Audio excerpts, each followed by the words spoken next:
सदगुरु कबीर के दर्शन में, सदगुरु कबीर के विचार में पूजा का अर्थ सिर्फ इतना नहीं है कि किसी की भी तस्वीर लगा करके किसी भी मंदिर में, किसी भी मंदिर, मस्जिद, गिरजाघर, गुरुद्वारा में, चाहे वो मंदिर राम का हो, चाहे कृष्ण का हो, चाहे वो बुद्ध का हो, महावीर का हो, कबीर का हो, नानक का हो, किसी का भी मंदिर हो, वहां जाकर के अगरबत्ती घुमा देना, बेलपत्र चढ़ा देना, दूध चढ़ा देना, सदगुरु कबीर इसे पूजा मानते ही नहीं। वे कहते हैं ये तुम्हारे जीवन का, ये तुम्हारे पूजा का एक छोटा सा हिस्सा है जो तुम वहां जाकर के करते हो, वस्तुतः वह संपूर्ण पूजा है ही नहीं। और उसे इसलिए रोका जाता है कि उसे करने न करने से बहुत कुछ प्रभाव पड़ता नहीं है। मंदिर चले गए, सारी प्रक्रियाएं तुमने कर ली पूजा के, जो भी किया जा सकता है, लेकिन उससे तुम्हारे जीवन में परिवर्तन क्या आया, उससे तुम्हारे जीवन में बदलाव क्या आया? बाहर की पूजा में तुमने सब कुछ किया, जो कुछ भी किया जा सकता है, एक एक नियम का तुमने पालन किया, लेकिन अर्थ क्या निकला, महत्व क्या निकला? तो सदगुरु कबीर बाहर की पूजा का, मूर्ति पूजा का, चित्र की पूजा का विरोध इसलिए करते हैं कि उसका कोई खास असर आज जनमानस पर दिखता नहीं, क्योंकि पूजा करने वालों की भीड़ लगी है, मंदिर जाने वालों की भीड़ लगी है, पर परिवर्तन कितना आया, जीवन में बदलाव कितना आया? तो सर्वप्रथम यह जानना है कि पूजा क्या है। सदगुरु कबीर कहते हैं जीव दया अरु आत्म पूजा, इनसे बढ़कर देव नहीं दूजा। वे कहते हैं जीवों पर दया करना और आत्म पूजा अर्थात आत्मा की पूजा करना। अब आत्मा की पूजा क्या है?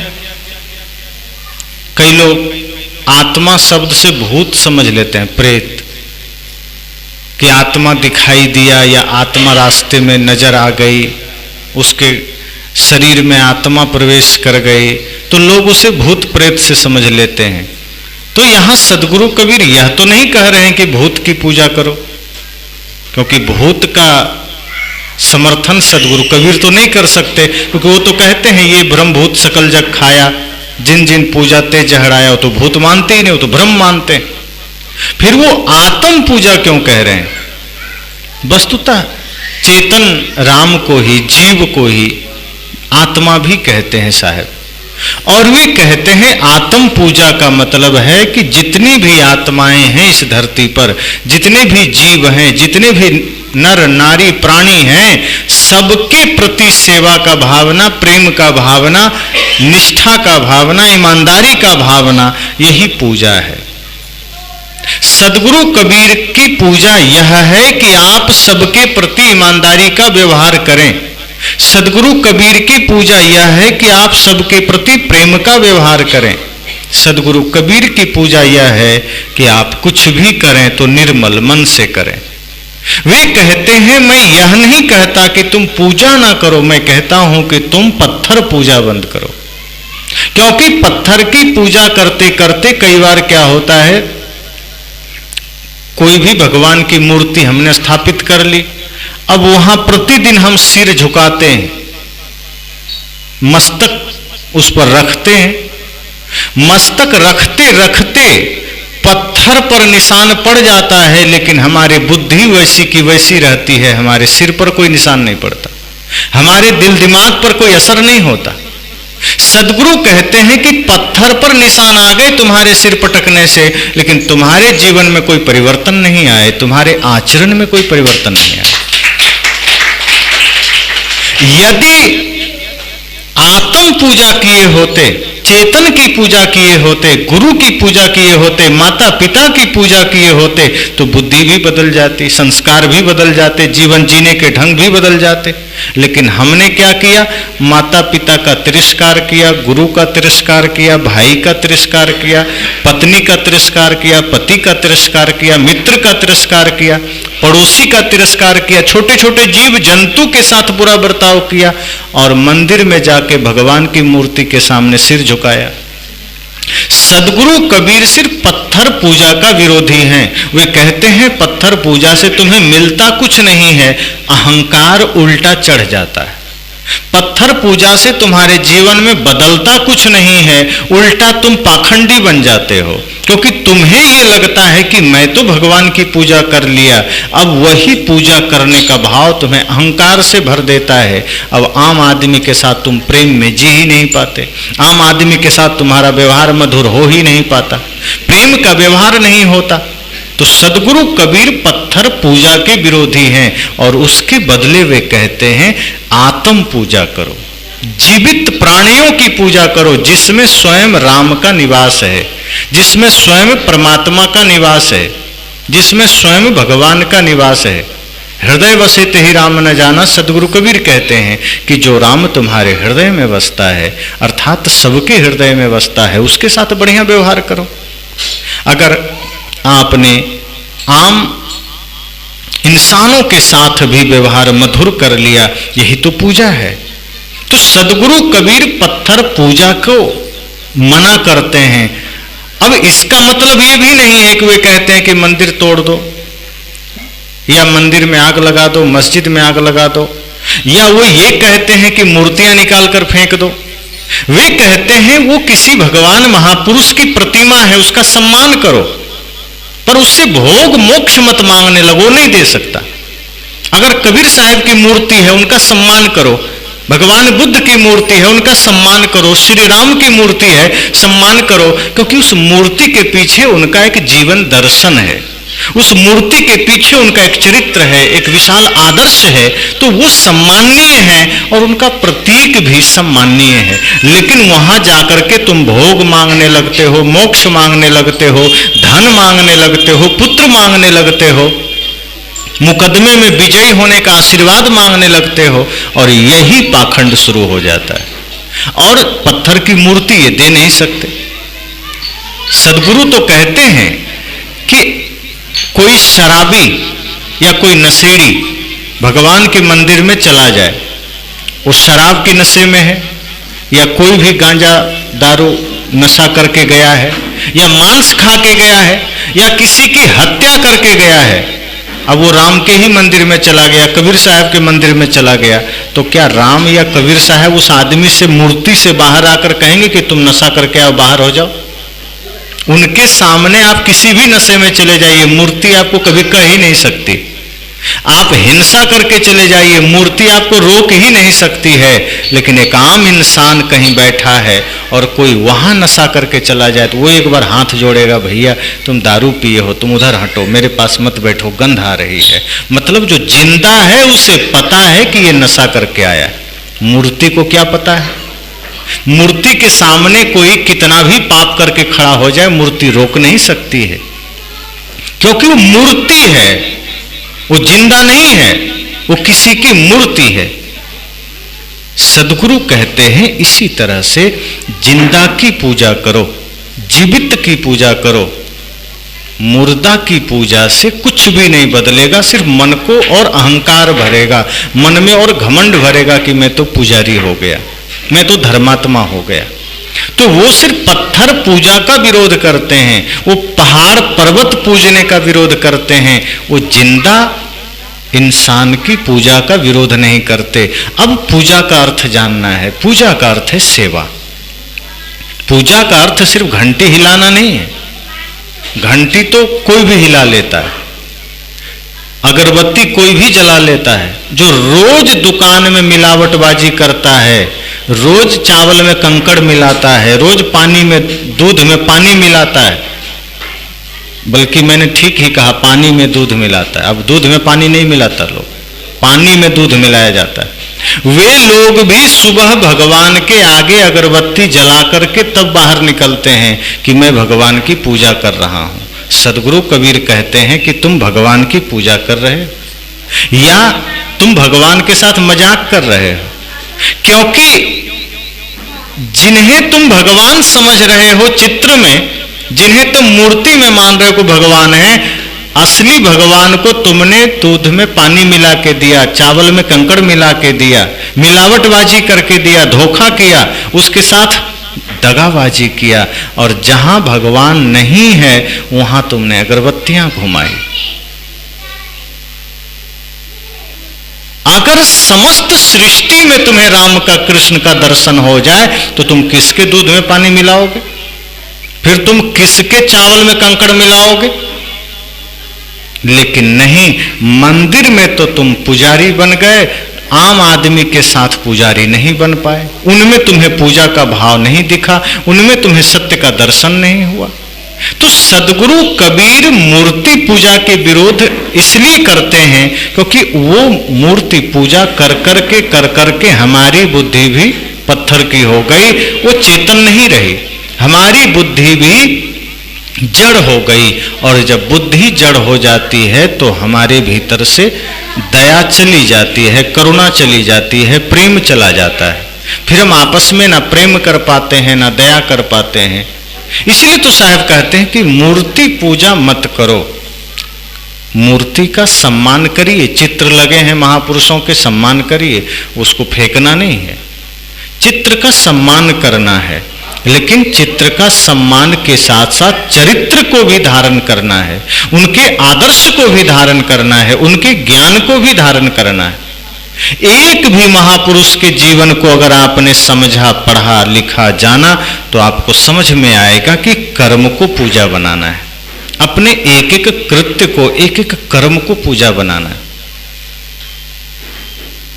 चौपाई आप लोग सुनते हैं ना, सिया राम मैं सब जग जानी, करहु प्रणाम जोर जुग पानी। लेकिन अब इसका अर्थ क्या है? सभी सृष्टि में जितने भी लोग हैं, समस्त सृष्टि में, संसार में जितने भी नर नारी हैं, क्या कहा गया? सिया राम मैं सब जग जानी। समस्त सृष्टि के लोगों को सिया और राम ही समझना और सबको उसी विनम्रता से प्रणाम करना, उसी भाव से मिलना, उसमें कोई दूसरा का दर्शन मत कर लेना। पर आज क्या हो गया? सिया राम मैं सब जग जानी, बेचे ही दूध मिलावे ही पानी। अब हो गया उल्टा, अब हम ये करते हैं। सदगुरु कहते हैं यही पाखंड है, यही भ्रम है कि राम के चित्र को तो हम मानते हैं, कृष्ण के चित्र को तो हम मानते हैं, मंदिरों में हम ये मान लेते हैं कि यहां भगवान रहते हैं, पर लोगों के हृदय में हमने भगवान नहीं देखा। हमने अपने कर्म को पूजा नहीं बनाया। तो मूर्ति पूजा का विरोध सदगुरु कबीर इसलिए करते हैं क्योंकि मूर्ति पूजा कर करके हमारी बुद्धि भी पत्थर की हो गई, बुद्धि हमारी पवित्र नहीं रही, बुद्धि हमारी विनम्र नहीं रही, पत्थर की बुद्धि हो जाती है। तब हम क्या करते हैं? अपने ही माँ का अपमान कर देंगे, अपने ही पिता के साथ अपमान कर देंगे, अपने ही पुत्र को हम सही संस्कार नहीं देंगे, अपने जीवन को भी हम बिगाड़ लेंगे। तमाम तरह के विकारों से, तमाम तरह के दुर्व्यसनों से हमारा जीवन भी बिगड़ जाता है। तमाम तरह के बुरी आदतें हमारे जीवन में आ जाती है। इसलिए सदगुरु कहते हैं कि मैं मूर्ति पूजा का विरोध इसलिए करता हूं ताकि लोग जीवित की पूजा कर सके। हम जीवित की पूजा कहाँ करते हैं? जब मन आया किसी से विवाद कर लिया, किसी से झगड़ा कर लिया। असली पूजा को समझना है कि जब आपके व्यवहार से सबके जीवन में प्रेम जागृत हो सके, जब आपके व्यवहार से एक एक जीव को संतुष्टि और सांत्वना मिल सके, सुकून मिल सके। हम तो छोटे छोटे जीवों को भी सताते चले जाते हैं। हम तो अपने ही आसपास के लोगों को न जाने कितने दुख देने लग जाते हैं, दुख दर्द का कारण बन जाते हैं। अपने निज हित के लिए, अपने स्वार्थ के लिए कितने लोगों के हम गले तक काटने को उतारू हो जाते हैं। सदगुरु कहते हैं मैं मूर्ति पूजा का विरोध इसलिए करता हूं। तो सवाल यह फिर किसकी पूजा करें? तो सदगुरु कहते हैं पूजा आत्म की करो। आत्म की अर्थात जितने भी नर नारी हैं, जितने भी जीव हैं, सबके प्रति करुणा का व्यवहार रखो, सबके प्रति प्रेम का व्यवहार रखो। अब ऐसा नहीं है कि माता की पूजा करने का अर्थ है कि माँ को कुर्सी में बैठा के अगरबत्ती घुमाने लगो। इतना करने से माँ की पूजा नहीं होगी। समय के साथ माँ की आरती कर लो, पिता की आरती कर लो, गुरु की आरती कर लो, लेकिन ये पूजा का संपूर्ण रूप नहीं है। पूजा का संपूर्ण रूप है कि माँ की सेवा प्रातः काल से लेकर शयन समय तक करते रहो। सुबह जब जागृत हो, सुबह जब नींद से उठो, माँ पिता गुरु के चरण स्पर्श करो। उसके बाद उनके एक एक व्यवस्था का ध्यान रखो, उनके भोजन का, उनके कपड़े का, उनके स्वास्थ्य का, और बिल्कुल विनम्रता से ये सोचो कि माता पिता ही मेरे भगवान है, यही मेरे आराध्य हैं। क्योंकि माँ बाप, अब सोचो, ब्रह्मा जी को आपने नहीं देखा, विष्णु जी को आपने नहीं देखा, शिव जी को आपने नहीं देखा, हमने भी नहीं देखा, लेकिन ये तीनों गुण माता पिता और गुरु में है, और हम उनमें वो चीज देख नहीं पाते। मां जन्म देने के नाते ब्रह्मा है, पिता पालन करने के नाते विष्णु है, और गुरु हमारे बुराइयों को अंत करते हैं, हमारे जीवन के विकारों का अंत करते हैं, इसलिए महादेव है। अगर हम माता पिता गुरु में ही ब्रह्मा विष्णु महेश का दर्शन कर ले तो हमें कहीं जाने की जरूरत क्या है।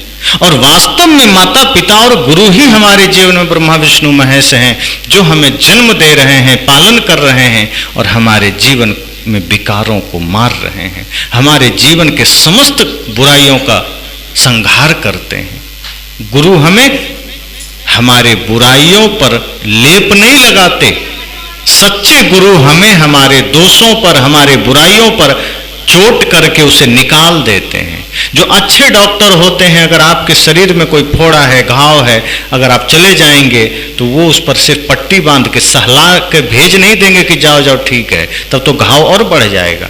जो अच्छे डॉक्टर हैं वो कैंची से, औजार से उसको पूरा भाग कटिंग करके निकाल देता है, दवा भर के पट्टी लगा के भेज देता है। तत्काल तो दर्द होता है, पीड़ा होती है, इसका मतलब वो डॉक्टर आपका दुश्मन नहीं, वो आपका हितैषी है, क्योंकि आपकी पीड़ा का उसने पक्का समाधान कर दिया। गुरु हमारे जीवन की बुराइयों का अंत करते हैं। इसलिए सदगुरु कहते हैं कि असली ब्रह्मा विष्णु महेश तो माता पिता गुरु हैं। अगर हमने उनमें ये दर्शन कर लिया तो हम उनके साथ बुरा व्यवहार ही नहीं करेंगे, फिर तो हमारा कर्म पूजा बन गया। तो हमारा कर्म पूजा नहीं बन पाता, लेकिन हम मंदिर में पूजा करने चले जाते हैं। अब यहां लोग ये समझ लेते हैं कि सदगुरु कबीर मंदिर के विरोधी हैं, पूजा के विरोधी हैं। सदगुरु कबीर पूजा के विरोधी नहीं है। अगर वे कहते हैं कि माता पिता गुरु की पूजा करो, इसका अर्थ ये नहीं कि वो पूजा का विरोध करते हैं, इसका अर्थ इतना है कि वो सत्य का दर्शन कराते हैं। इसका अर्थ इतना है कि आपको सही पूजा से परिचय कराते हैं। जैसे कोई आदमी प्यासा हो और कोई सिर्फ कहे कि देखो कागज में हम पानी लिख के तुमको दे देते हैं, पेट भर जाएगा तुम्हारा, भरेगा? कागज में पानी लिख दें, कागज में दूध लिख दें, कागज में शरबत लिख दें, और वो सारा कागज का टुकड़ा आपको दे दिया जाए और आप पढ़ पढ़ करके क्या तृप्त हो जाएंगे?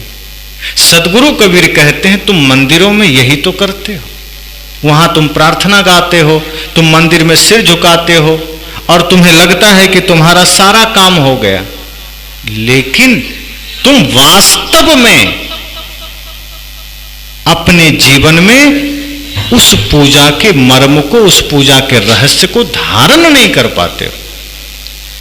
तुमने वहां राम का नाम जप लिया, कृष्ण का नाम जप लिया, तुमने वहां गायत्री मंत्र का जाप कर लिया, तुमने वहां कबीर के मंत्र का जाप कर लिया, बुद्ध के मंत्र का जाप कर लिया। उसके बाद जब घर आए तो तुम्हारे व्यवहार में बड़ा परिवर्तन आ गया। पिता के साथ गाली दे रहे हो, मंदिर में तुमने मंत्र पढ़ा था, यहां तुम गाली दे रहे हो। मंदिर में तुमने गायत्री मंत्र पढ़ा था, घर आए तो दूसरा ही गायत्री मंत्र तुम्हारा चलने लगा। भाई को गाली दे दिया, बच्चे को गाली दे दिया, पत्नी को गाली दे दी। और आजकल के आदमी का तो बात ही निराली है। आज का आदमी कोई भी बात बिना गाली के पूरा ही नहीं करता। एक आदमी बात बात में गाली देता था, कुछ भी बात हो तो वो हमेशा साला शब्द का प्रयोग करता था अपने बातों में। एक संत ने कहा, देखो भाई, अपने मुख को खराब क्यों करते हो? मंदिर जाते हो, इसी मुख से तुम भगवान की प्रार्थना गाते हो, इसी मुख से तुम गुरु का नाम लेते हो, और बाहर तुम जब देखो तब गाली देते हो। कभी बेटे को गाली दे रहा, साला उसने ये नहीं किया, उसने वो नहीं किया, इतना तुम्हारे मुख में गाली बैठ गई है। जब भी कुछ बात आवे पत्नी को, भाई को, पुत्र को, मित्र को, सबको वही शाला शब्द बोलता था। गुरुजी ने समझाया कि ये शब्द प्रयोग मत करो। उसने कहा गुरुजी मैं संकल्प लेता हूं, आज के बाद किसी साले को गाली नहीं दूंगा।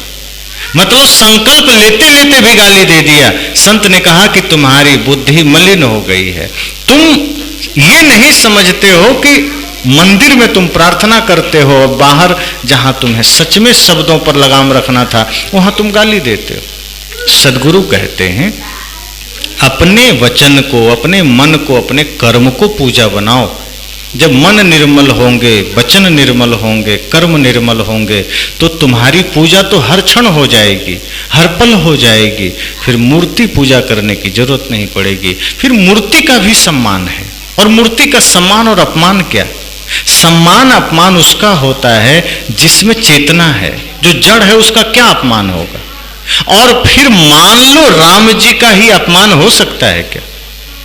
कृष्ण का अपमान हो सकता है? कबीर का अपमान हो सकता है? जो महापुरुष मान सम्मान से बहुत ऊपर है, हम उनका अपमान कैसे कर सकते हैं? एक ने कहा कि राम के मंदिर में एक आदमी गया, प्रणाम नहीं किया, राम जी का अपमान कर दिया।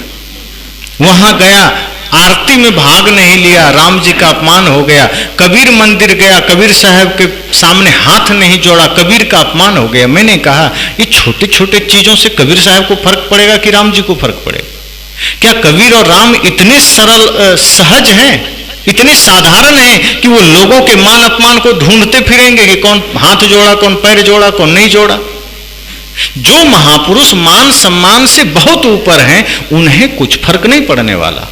अगर हम कुछ गलत करते हैं तो हमारा अपमान है, हमारे कुल का अपमान है, हमारे माता पिता का अपमान है, हमारे गरिमा का अपमान है। राम का कोई अपमान नहीं हो सकता, कृष्ण का कोई अपमान नहीं हो सकता, ना कोई कर सकता है।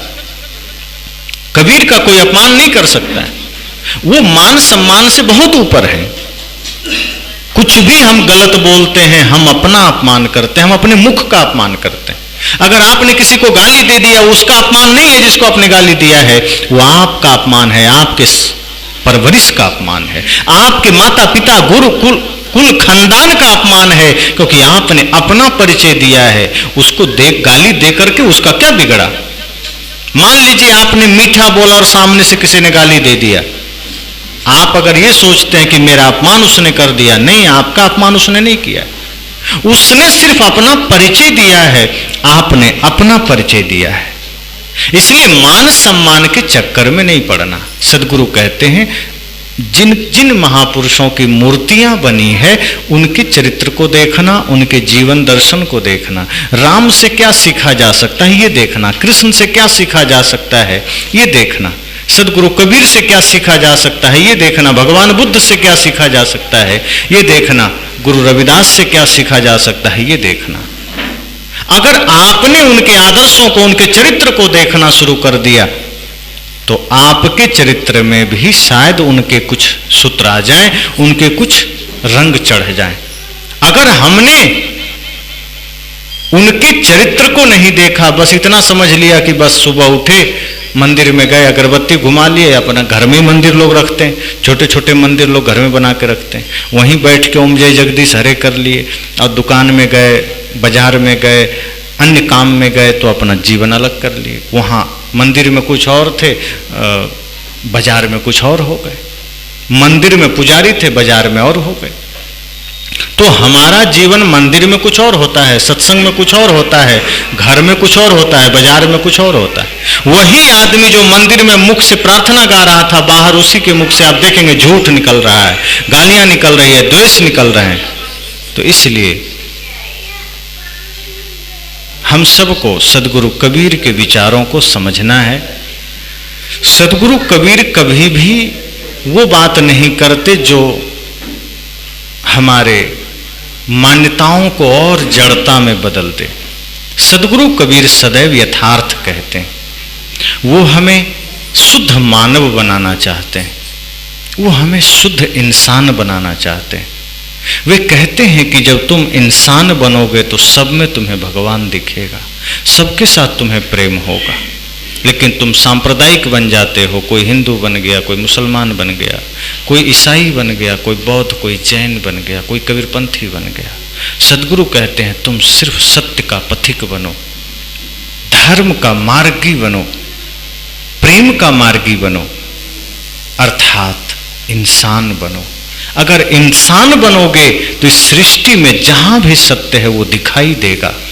और यदि सांप्रदायिक बनोगे तो जिनसे तुम जुड़े हो उनके अतिरिक्त सब में बुराई नजर आएगा।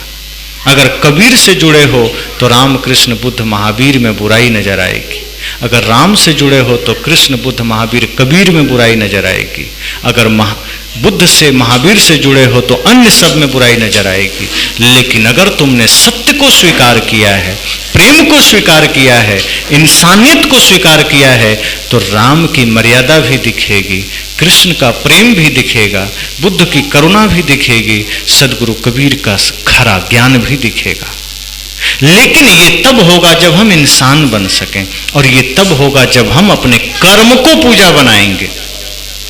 तो हम सब अपने कर्म को पूजा बना सकें, ये संकल्प लेना है।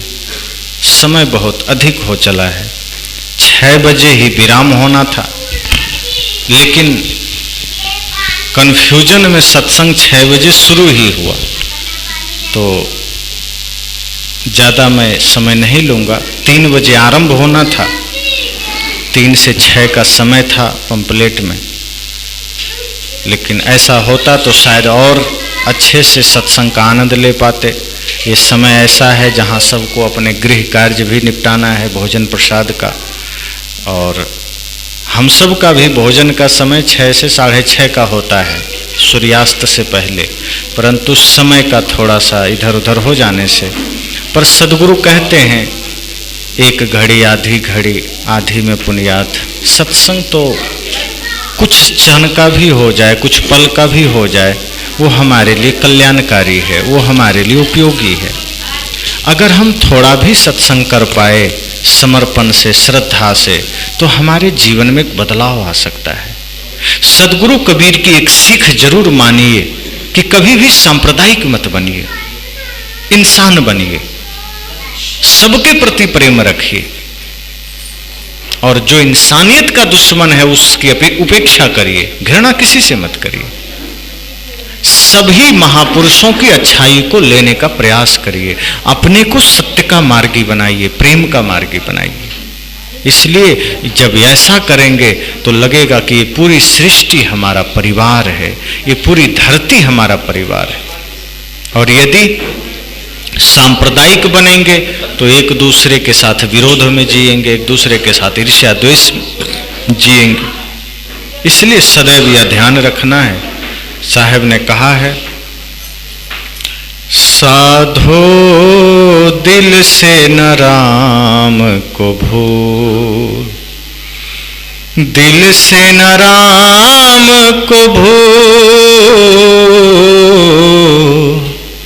दिल से न राम को भूल, साधो दिल से न राम को भूल। स्याही गई सफेदी आई, चलना है बड़ी दूर,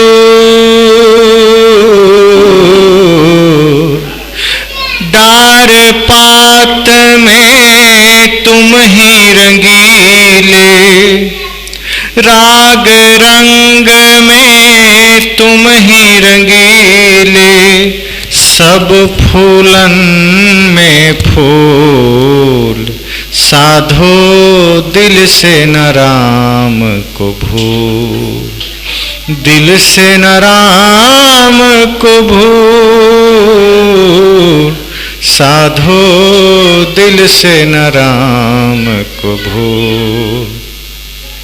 हरि हुजूर नहीं दूर बिराजे, हरि हुजूर नहीं दूर बिराजे, दिल की दरवाजे मति मोर,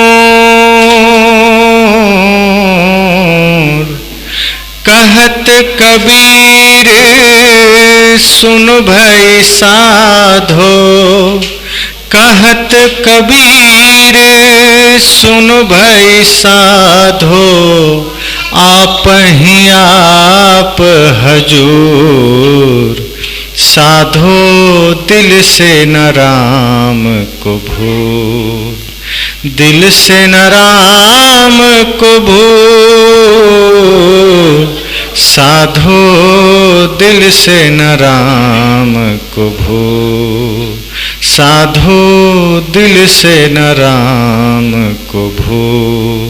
सदगुरु कहते हैं राम को दिल से न भूलना, पर होता क्या है, हम राम को ही भूल जाते हैं, गुरु को ही भूल जाते हैं, संसार याद रह जाता है, धन दौलत याद रह जाता है, पद याद रह जाता है, परिवार याद रह जाता है, दुनिया की सारी चीजें हमें याद रह जाती है, हम राम को भूल जाते हैं। साहब कहते हैं नहीं, राम को मत भूलना। अगर राम को भूल गए तो समझो जीवन को भूल गए। लेकिन दुख की बात यह है कि राम भूल गए, लेकिन जब आदमी मरता है तब पीछे पीछे लोग कहते हैं राम नाम सत्य है। सदगुरु कहते हैं जीते जी ये बात जान लेना, जीते जी इसे समझ लेना कि राम नाम ही सत्य है, बाकी सब झूठ है। लेकिन खेद इस बात का है कि राम नाम सत्य है, मरने के बाद सुनाया जाता है। जीते जी तो धन सत्य है, पद सत्य है, घर मकान सत्य है, रिश्ते नाते सत्य हैं, दुनियादारी सत्य है। जो कि सदगुरु कहते हैं सब झूठा है, सबका संबंध झूठा है, और जो राम परम सत्य है अर्थात जो आत्मा सत्य है, इसको हम जान ही नहीं पाते, समझ ही नहीं पाते। और कोई मर जाता है तो राम नाम सत्य है, राम नाम सत्य है। अब जो मर गया उसे सुनाया जा रहा है राम नाम सत्य है, उसे क्या फर्क पड़ेगा राम नाम सत्य सुनकर? जो मर गया, जिसके अंदर सुनने का सामर्थ्य नहीं, जिसके अंदर अब कान भी काम नहीं कर रहे, चेतना निकल गई, प्राण निकल गया, उस आदमी को सुनाया जा रहा है राम नाम सत्य है।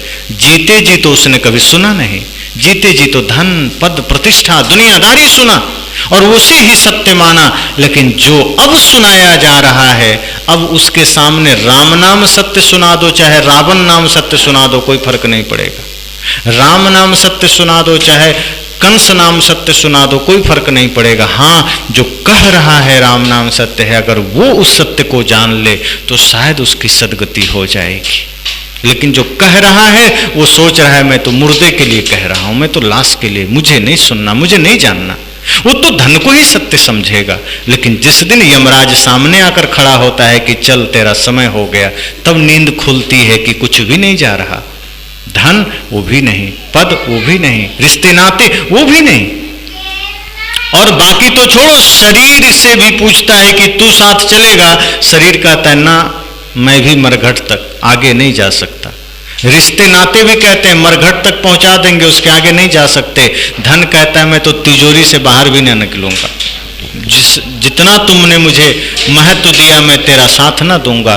तब आदमी सोचता है जन्म सब धोखे में खो दियो, सारा समय सारा सामर्थ्य हमने गंवा दिया। मृत्यु कहती है अब मोहलत नहीं मिलेगी, चल, क्योंकि तुमने जीवन भर सत्य जिसे माना है वो सत्य कभी था ही नहीं। जिस धन को तुमने, जिस परिवार को तुमने सत्य माना, उसका संबंध कभी सत्य नहीं था।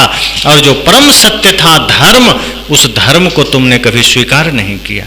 जो गुरु का वचन सत्य था, उस गुरु के सानिध्य में तुम कभी बैठने का प्रयास नहीं किया।